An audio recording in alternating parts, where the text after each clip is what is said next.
I have the pleasure of having breakfast today with two amazing children's literature authors. The first I'd like you to meet is Lyn Miller-Lachmann, and she is the author of Gringolandia, which is a fabulous young adult novel, and I'm going to ask her to tell us a little bit about her book, starting off with maybe a summary and what inspired you to write it. Well, first of all, I'd like to thank you for interviewing me, Zeta.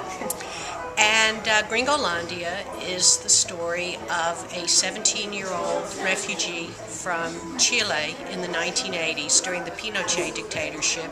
He, his mother, and his sister live in the United States. His father is a political prisoner under the dictatorship. And at the beginning of the novel, Daniel, the main character, Daniel, but it's pronounced Daniel in Spanish, witnesses soldiers breaking into his family's apartment and arresting his father. So they're living in the United States. 5 years later, his father is released and rejoins the family. But Daniel's father is not the father that he remembers from before the arrest.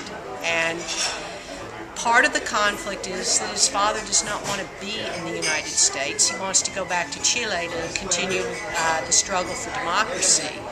And Daniel, unknown both to his father and to his mother, has written off for his papers to become a U.S. citizen.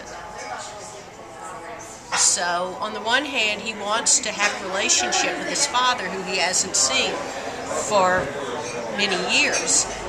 But on the other hand, he has his life in the United States and his girlfriend and his band. He plays guitar. Mm-hmm. So the book is about him trying to find this relationship and get to know who his father is. Okay. One of the great things that I liked about your book, since I do work on trauma, I thought it was interesting, one, that you didn't sugarcoat the results of torture on Daniel's father, but you also seem to be making a comment about healing and social justice. Do you want to say a few words about that, how the two might be related?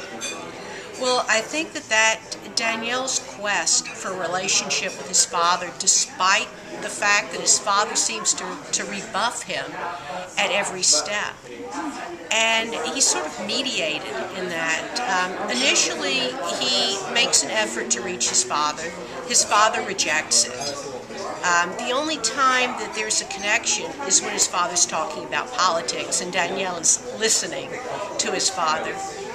But as his father becomes more dependent on alcohol, that kind of scares Daniel away. And it ends up being his girlfriend, who kind of has this hero worship of his father. She's an activist, and has been an activist for several years.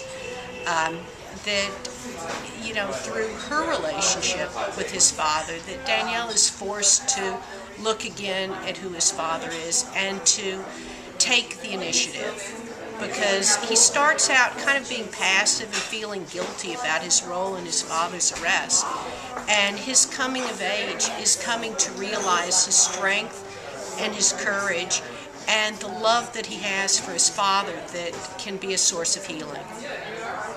Okay, it's a great read, and would you have any specific audience in terms of educators or students that you would recommend using the book in schools? Well, it's interestingly, this book has been used as much in colleges as at the high school level. And it can be used in a variety of situations. It can be used in English classes, in history and social studies classes, and also in Spanish classes. There are, some Spanish words, and there's also a whole riff on learning a language and learning about another culture is part of that. Okay. Thank you very much, Lyn Miller-Lachmann. Well, thank you. The book, again, is Gringolandia. Everybody, go check it out. It's been nominated for... quite a few things. It was nominated for the Sibyls. It was nominated for, has been nominated for Best Books for Young Adults, and for the Michael Prince Award, and the Americas Award. Wow. Congratulations, Lyn. Thank you. And there's a companion book on the way? Yes. Yes, it's the story of Danielle's younger sister, Tina. Tina. All right. Who's a secondary character in Gringolandia, but really comes into her own in the next book, which is called The Minus World. All right. We'll look forward to it. Thank you very Thank much, you. Lynn.